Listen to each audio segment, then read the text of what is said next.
Today's topic is conjunction. What is conjunctions? A word that connects words, phrases and sentences. एक ऐसा शब्द जो words को, sentences को और phrases को connect करता है. कैसे? देखिए. Tinku was very sorry. दो sentence होते. Tinku was very sorry and he was late. दो sentences थे. अब इनको कैसे join कर दिया? क्योंकि दोनों में क्या है? Relation बता रहे हैं. Tinku sorry क्यों था? Because he was late. तो because से connect किया इसने. Because is conjunction. दो sentences को join कर दिया ना. ठीक है. अब the desert. Desert जो sweet dish है. The sweet dish या the desert was hot and delicious. अब इस desert की दो qualities हैं. Hot भी था और delicious भी था. गर्म था लेकिन tasty बहुत. अच्छे में खाने में बहुत टेस्टी लग रहा था.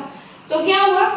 किससे जोड़ दिया? जब दो क्वालिटीज हैं एंड का मतलब और, तो किससे ज्वाइन किया हमने? यहाँ पे कंजंक्शन क्या हुआ आपका? एंड. ठीक है. Next I will have lunch. और यहाँ पे मैं लंच करूंगा लेकिन कब करूंगा? I reach home. तो I will have lunch after I reach home. मैं लंच कब करूंगा? जबकि मैं घर पहुंच जाऊंगा. एज सून एज जैसे ही. यहाँ पे कंजंक्शन क्या था? आफ्टर. आपको पहले मीनिंग समझना है सेंटेंस का, उसके बाद कंजंक्शन को यूज करना है कि व्हाट कंजंक्शन मिलता, कौन सा वाला है, विच कंजंक्शन मिलता. ठीक है. As soon as I reach I will call you. जैसे ही मैं पहुंचूंगी या पहुंचूंगा आई विल कॉल यू, वैसे ही मैं आपको कॉल कर लूंगा. जैसे कोई आ रहा होता है बाहर से, आउटसाइडर, आपका दोस्त आ रहा होता है और आपका घर नहीं जानता, तो क्या कहता है? जैसे ही मैं उस प्लेस पे पहुंचूंगा, as soon as I reach, I will call you. वहां पहुंच के मैं आपको कॉल कर लूंगा. अंडरस्टूड? तो आपका घर मिल जाएगा. नेक्स्ट unless का मतलब होता है जब तक कि.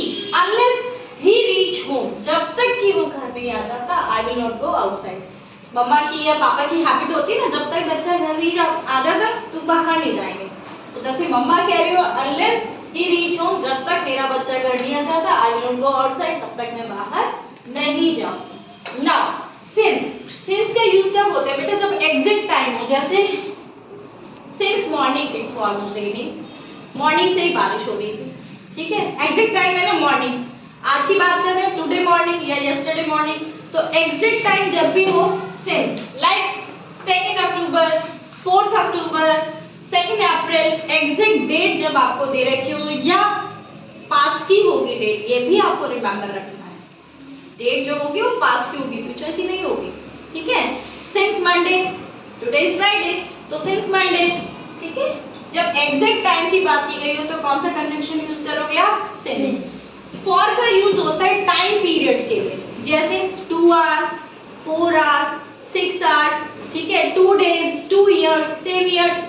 एग्जैक्ट आपको ये भी पता हो कि कौन से 10 इयर्स. ठीक है. या कौन सा आवर्स की बात कर रहे हो, तो उसके लिए क्या यूज होता है? फॉर. फिर एज और बिकॉज बोथ आर सेम. आप कहीं एज, अगर एज ऑप्शन मिल जाए तो एज, जब भी आप रीजन बता रहे हो एज भी यूज कर सकते हो और बिकॉज. व्हेनेवर जबकि.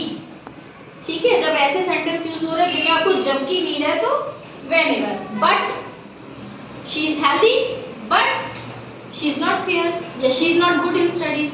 जब आप दोनों कॉन्ट्राडिक्शन वाले सेंटेंस हो जाते हैं, जब एक ही चीज दूसरे से रिवर्स में हो, तो क्या यूज होता है? बट. बिफोर यानी पहले. यहाँ पे आपने आफ्टर यूज किया. अगर ऐसी चीज हो रही हो बिफोर की नीड है तो आप बिफोर यूज कर लीजिए, वो सेंटेंस पर डिपेंड करेगा. अंडरस्टूड? सो